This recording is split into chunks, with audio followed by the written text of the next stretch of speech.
A hidden door in your bedroom that leads to a silent world. There are secrets inside your home you've never noticed. Small ones you pass every day. Tiny ones that breathe quietly behind walls. And then, there are the ones that wait for you.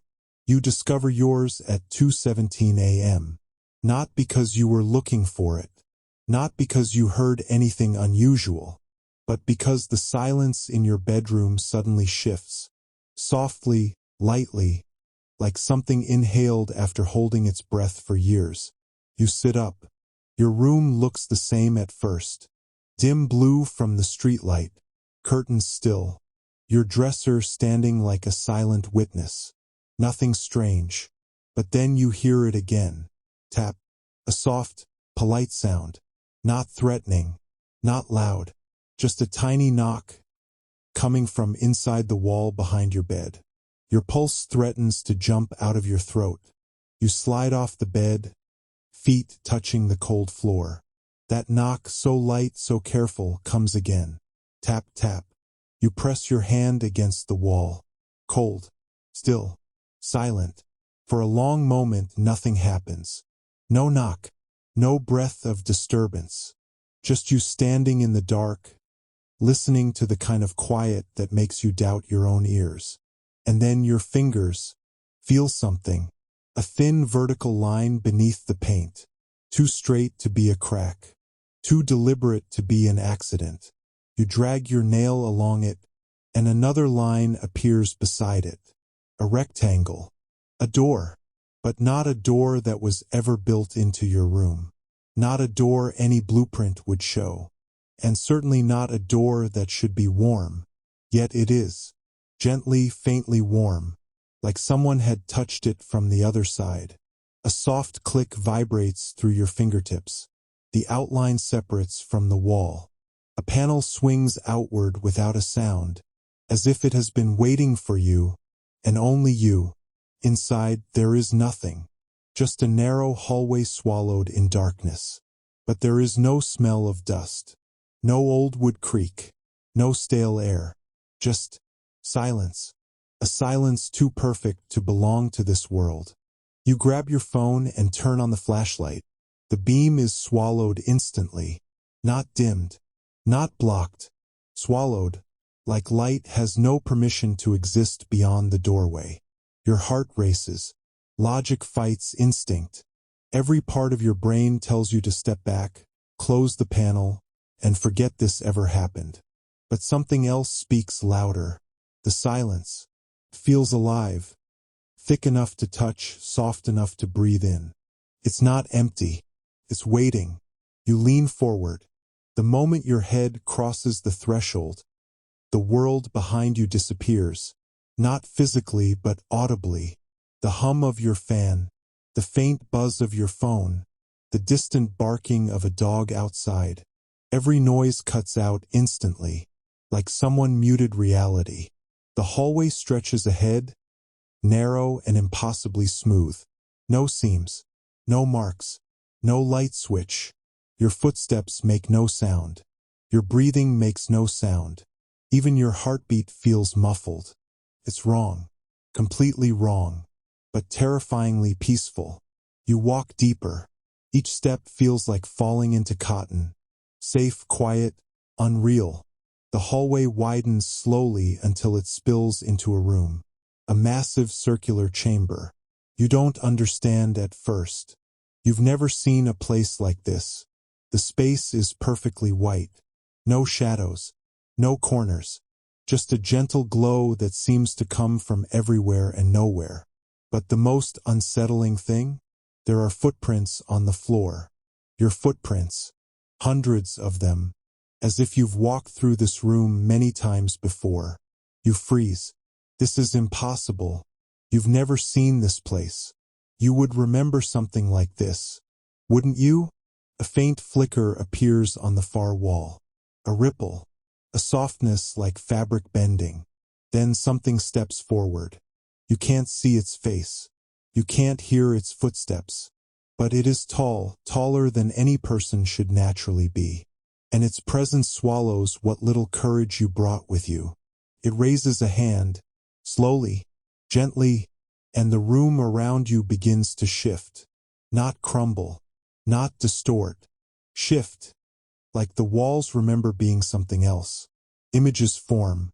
Your childhood bedroom, your grandmother's kitchen, the hallway of your old school, a hospital corridor you had forgotten, places you've been, places you've dreamed, places you have forgotten completely, all appearing silently around you, blending and bending into each other like memories caught in a tide. Your legs feel weak. The tall figure speaks, but you hear nothing.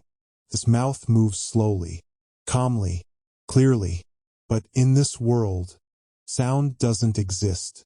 And then its hand gestures toward the floor, toward the footprints. Your footprints. Your mind spins. You step back. Your heel lands on something soft, a familiar object. You look down. Your bedroom pillow. Here, in this silent world, the figure tilts its head, almost curious, almost waiting. Its hand reaches forward again, palm open, inviting, revealing nothing, promising nothing. You swallow hard. The silence around you deepens, pressing against your skin like a gentle weight. You realize something terrifying. This world has rules, different rules, and you have already broken the first one simply by entering. Your phone vibrates, except it makes no sound, only a faint physical tremble in your hand. You look at the screen. A single notification appears, though you have no signal here. Do not follow your own footprints. Your stomach drops.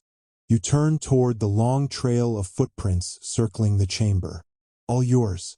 Every single one. Path you don't remember walking. A path that leads deeper into the silent world. A path that curves behind the tall figure and disappears into blinding white.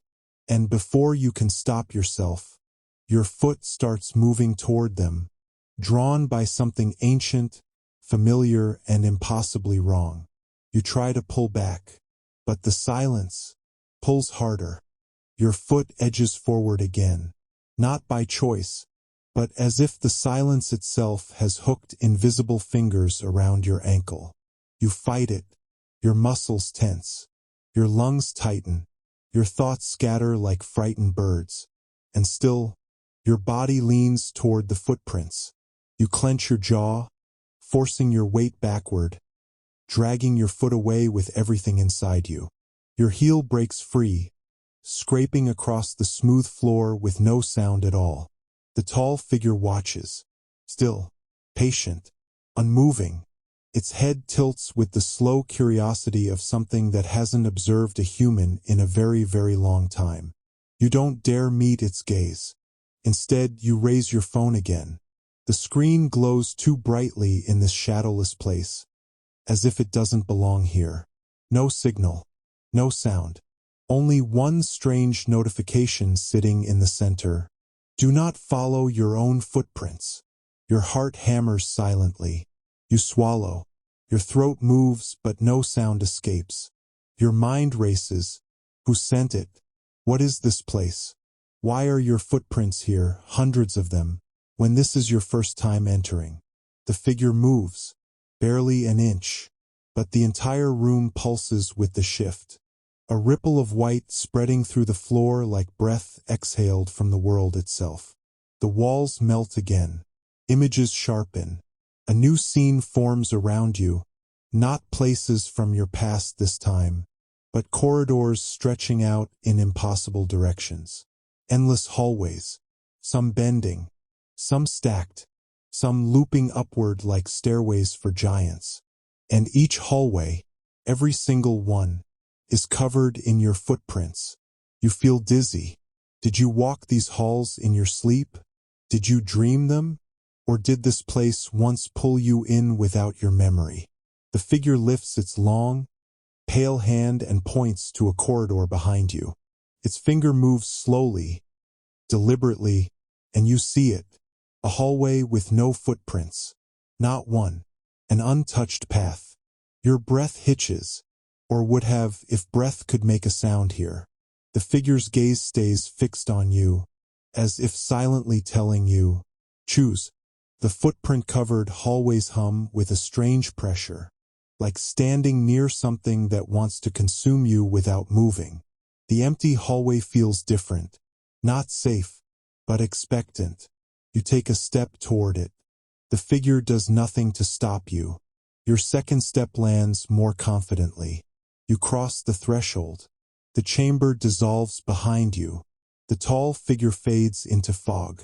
Silence folds around you again, thicker than before, almost wool-like. The corridor narrows.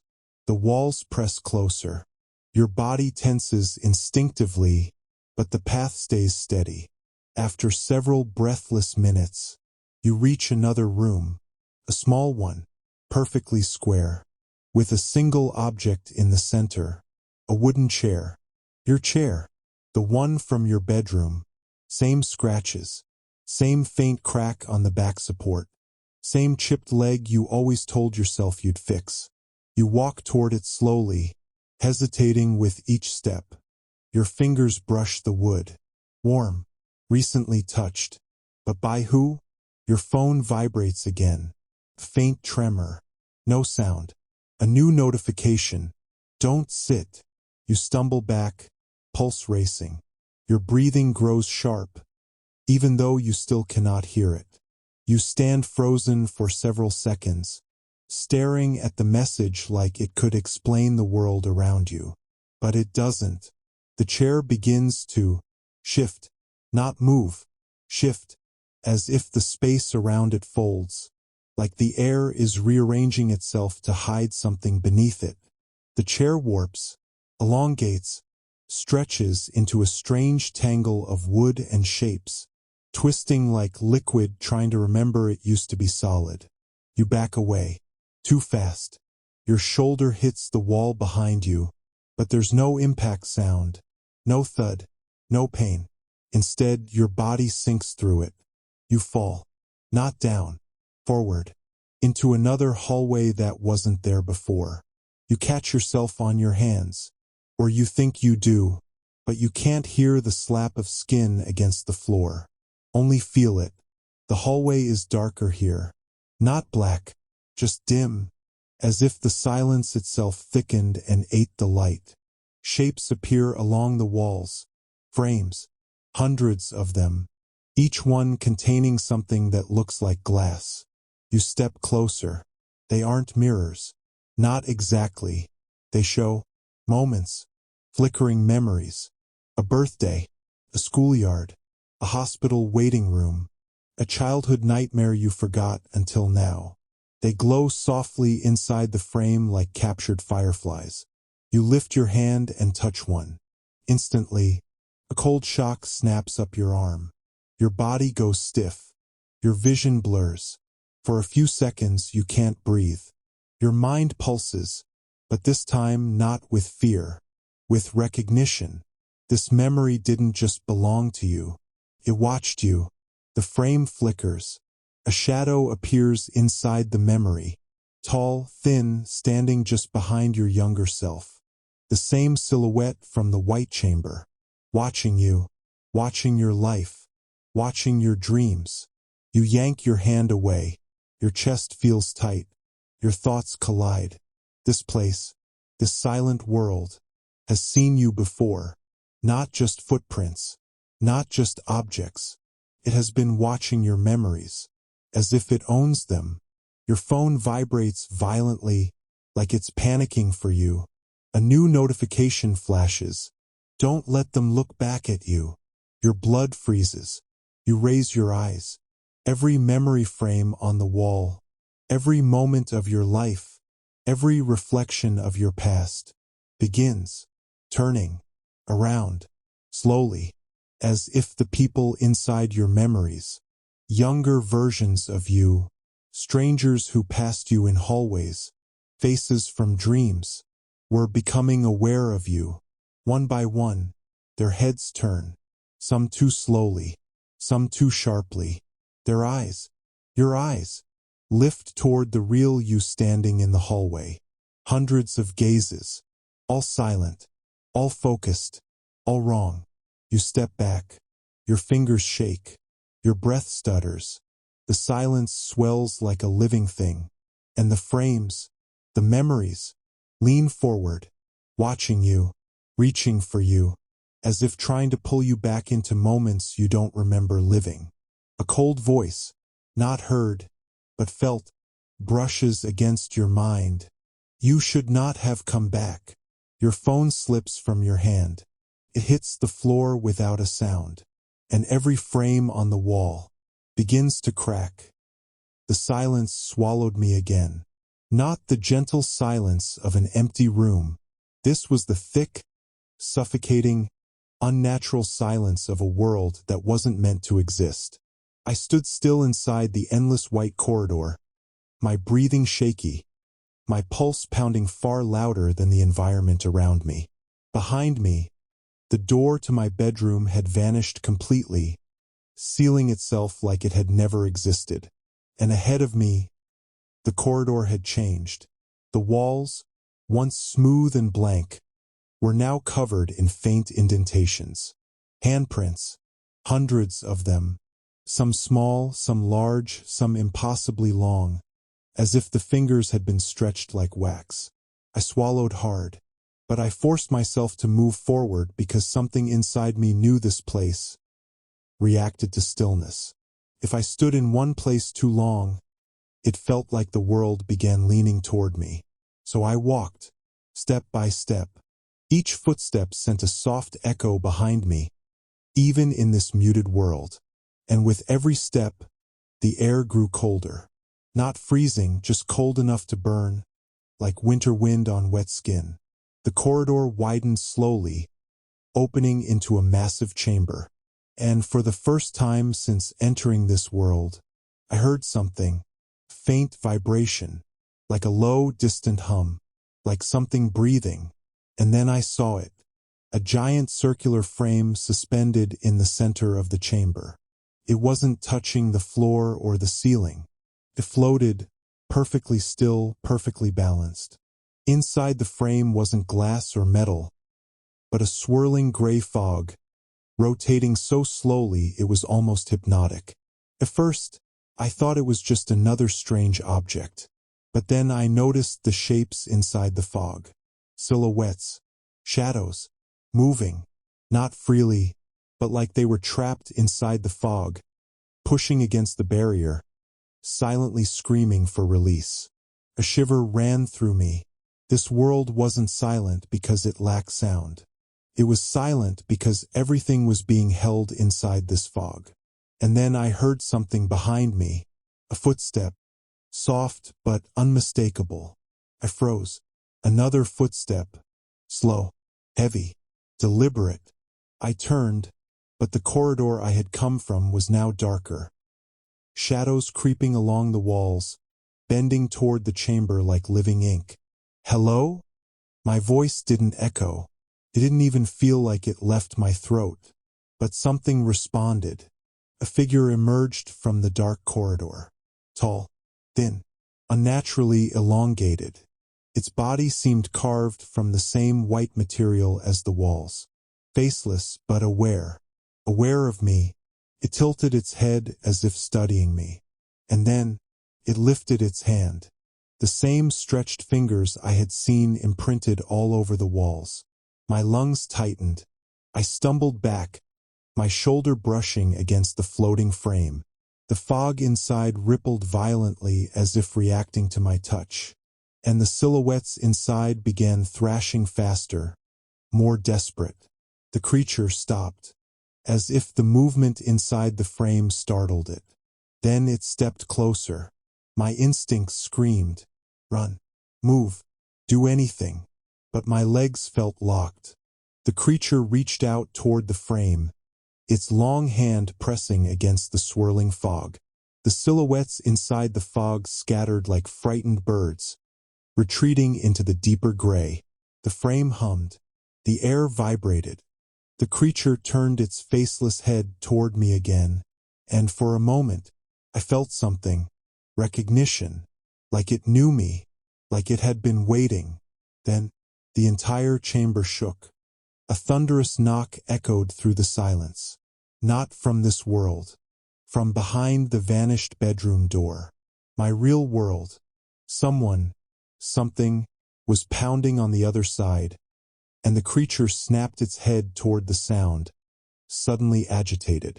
Its elongated limbs twitched, its body crawling with small cracks as if something inside it was awakening. The pounding grew louder, more urgent. The creature backed away, then stretched both hands toward the wall where my door used to be. The wall trembled, bulged, and began forming a faint outline of a door again. My heartbeat skyrocketed. I didn't know if this thing was trying to help me escape, or pull something terrible into this world. Then the frame behind me pulsed violently. The fog expanded. The trapped silhouettes pressed against the barrier, merging into one enormous hand-shaped form. The frame cracked, just once, but enough to send the creature into panic. It lunged toward me, grabbing my wrist with a cold, stone-like grip, and shoved me toward the forming doorway. The fog exploded behind us. A deafening silence burst through the room like a shockwave. The creature pushed me harder, forcing me toward the half-formed door. The final crack sounded, and something from inside the fog stepped out. Not a shadow, not a silhouette, something much worse. I didn't look, couldn't. The creature shoved me with all its strength, and the wall ripped open into the shape of my bedroom door. I stumbled through it, and reality swallowed me whole. My bedroom lights flickered. The air rushed back into my lungs like I had been drowning. The sounds of traffic outside, the hum of my fan, even the ticking of my clock, all of it crashed into my ears painfully. I spun around. The door was there, closed, normal, as if nothing had ever happened. But its wooden surface was covered in faint white fingerprints. The same fingerprints from the corridor's walls. I backed away, trembling, and then the door gently knocked. Once, soft, precise, like a reminder. It's not over. My breath froze in my chest, because this time, the knock came from my side. Not the silent world, not that creature, but from something that had followed me back. Something now standing behind the door, waiting for me to open it again. The silence hit harder than ever as the elevator doors sealed behind Ethan. It wasn't just the absence of sound. This silence felt alive, like a predator quietly stepping closer. The pale white corridor ahead stretched endlessly, lit by flickering lights that hummed with a frequency he could somehow feel, even though no real sound existed here. He walked forward slowly. The air felt heavier with every step. The abandoned bedrooms he passed earlier now looked different, more distorted, as if the walls remembered him entering their world and were now reshaping themselves around his presence. The beds that once appeared untouched were now rotting. The windows were now bricked up from the inside. And the shadows weren't falling naturally. They curved, bending toward him like hungry fingers. Ethan kept replaying the whispers he saw, not heard, in part 3. You don't belong in the silent world. You entered someone else's memory. His footsteps sank into the floor like the ground was softening beneath him. He paused, looked back. The elevator was gone. Completely. The corridor had sealed itself smooth, as if it was never there. A pulse of panic hit his chest, but he forced himself to breathe. Your room, remember your room. The door is the anchor. He whispered the words in his mind because he couldn't speak them out loud in this world. He kept walking. After minutes, or maybe hours, because time felt broken here, he reached a massive door. Not like the small hidden door in his bedroom wall. This one was colossal, carved with symbols he had never seen but somehow understood. It depicted a circle of rooms, all connected through a central void, all echoing the same doorway. The silent world wasn't just a place. It was a network of trapped memories. Ethan placed his hand on the door. It opened without touch. Inside was a wide, circular chamber lit by pale blue flame that produced no sound, no heat. Shadows danced on the walls, not matching the flames. They moved independently, like living beings. At the center stood a tall figure draped in layered, fabric-like shadows. Its face was blank. No eyes, no mouth. But Ethan felt its gaze pierce through his skull. The creature didn't walk. It didn't glide.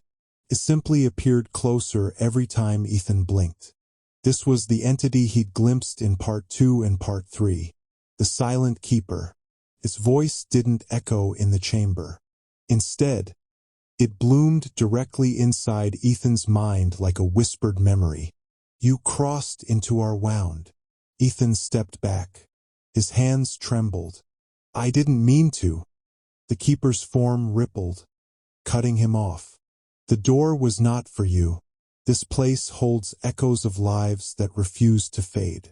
You entered during the hour of thinning, when your world touches ours. You brought your heartbeat into a world that has none. Ethan felt the temperature drop as the keeper came closer. The blue flames dimmed. The shadows thickened. Memory is dangerous when it moves, it continued. Your presence stirs things that should never awaken. Suddenly the ground trembled, and Ethan saw something horrifying. From the cracks in the floor, hands emerged. Pale, silent, trembling hands, reaching upwards. Not human hands.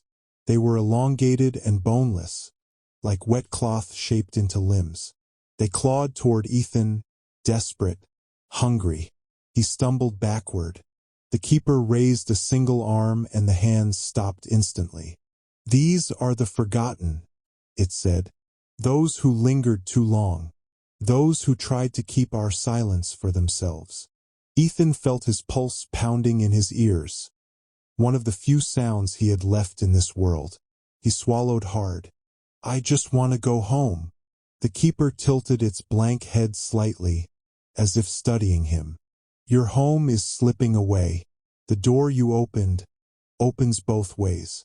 While you walk here, something else walks there. A chill spread across Ethan's spine. Something in his bedroom? The keeper slowly extended an arm toward the far side of the chamber. A second door materialized, small, wooden, identical to the hidden door in Ethan's room. But this version was darker, older, almost burnt. The keeper spoke. This door leads you back, but you must understand the rule. Ethan held his breath. If you return, you must forget this world. Completely. If any memory of the silent world remains, even a fragment, you will open the door again, unintentionally, and next time you will not return. The threat wasn't shouted. It didn't need to be. It settled into Ethan's bones. He stepped toward the door, but the keeper raised its hand again. One more thing. The shadows around Ethan rippled like a dropped stone in water. The thing that crossed into your world, it will not know how to pretend to be you. It will not know your memories, your voice, or your heartbeat. If you return and something in your room feels unfamiliar, something slightly wrong, do not speak to it. Do not look at it. Do not breathe near it. Ethan felt the terror bloom inside him. Why? The keeper's answer arrived like a cold exhale inside his skull. Because it will learn you, and once it learns enough, it will stay. The chamber fell silent. Ethan approached the door slowly. The wood felt warm beneath his hand, like the surface of a living creature. He took one breath, just one, before stepping through. The world twisted, folded, collapsed, and then he was back, in his bedroom, the fire alarm blinking red, the moonlight still leaking through the curtains, the hidden door behind his wardrobe now tightly shut, like it had never been opened. But something was wrong. His room smelled slightly different. Not bad, just off, warmer, staler, too quiet. He looked toward his bed. Someone was sitting on it. Someone who looked exactly like him. Same clothes, same posture, same profile, except this version wasn't breathing. Ethan froze. The words of the keeper echoed violently in his skull. If you return and something feels unfamiliar, do not speak to it. Do not look at it. Do not breathe near it. The copy slowly turned its head, joints cracking silently. His face was completely blank. The features hadn't fully formed yet. Ethan stepped back quietly, very quietly. The door to his hallway was inches behind him. But the copy rose to its feet. It tilted its head the same way the keeper did. And then, it smiled. A wide, unnatural smile, like a mask stretching for the first time. Ethan bolted out of the room. He slammed the door, locked it, ran down the hall. Behind the door he heard nothing. Total silence. But he knew he hadn't fully escaped, because the hidden door never disappears completely, and the silent world never forgets anyone who enters.